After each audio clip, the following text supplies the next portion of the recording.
Good Thursday, good practice. Guys seem to be locked in. We had a little weather delay. We had a little chance to watch some more film and get prepared before we went out to practice, but everything went well, and getting ready to gear up here and have a great game. Mark, what was it about Kendall Randolph that attracted you in the recruiting process? And did you see him being able to contribute this early? I've known Kendall for a long time. We were right down the street at Florida State from him there at Tallahassee Lincoln, and that was my school. I've recruited him, and I've known him for years, since he was a freshman or sophomore. I've been watching him, and had a good feel for him as a player. And again, he comes from a great program, well coached. So, really fortunate that he got here and picked things up so quickly.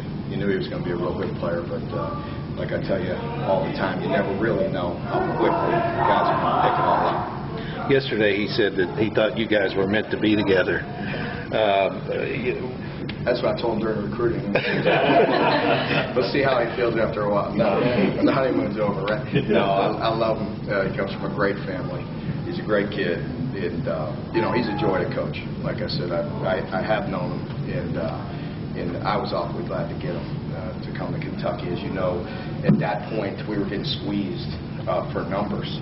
Because we have to be so precise in this league with our initial scholarships. You have to hit it exact. And I went in there and visited with him and his family, and it was a no-brainer for me. I had to have him on the team, and I'm awfully glad we did. Any change on Braylon Herb's status? No, like I said yesterday, he's questionable. More than likely will not play. He tried to get out there today and run around a little bit, so we'll see. I mean, maybe he'll heal up. I'm not trying to hold anything. It's just the way I feel right now, the way he looks, it's questionable. Did James Williams practice at all this week? James did not practice. I think you mentioned Badette had an eye for that this week. Yeah. Is he cleared? It's getting better. Getting better. It's not cleared. Coach, what are the kind of things that a team can have letdowns in and going from a big win week 1 to week 2? How do you kind of avoid that? Well, I think the big thing is just the energy. I told you during some press conferences that I felt like the team was very much ready to play. I thought they had a real tough mentality throughout the week. I felt like the energy was very good leading up to the game and pregame and all those things, and our mentality was right. And that's where you don't want to see any letdown. There's always that fine line, are guys too high or too low. If we had that perfect formula, then that would be great. But you never really know. Last week I took the approach of I wanted them confident. I wanted them ready to play.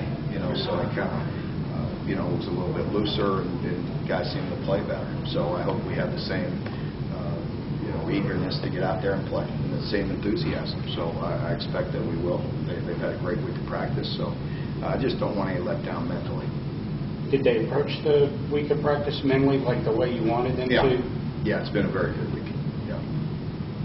Mark, I know you said he was a guy who needed to register anyway, but Kobe Walker tweeted he was having surgery in a couple of days. Is that something significant? Yeah, he came in with a shoulder, and we just feel it's in his best interest to get it done right now. And that way he can get back in winter and get some weightlifting and get some conditioning in and be close to 100% or 100% for spring. So he's going to be a very good player. I just want to get that shoulder fixed and let him hit that weight room. He just needs to gain a little weight, and he's going to be a great player. So he'll be ready to roll next year. Anything else from anybody? All right, thank you all. Thanks.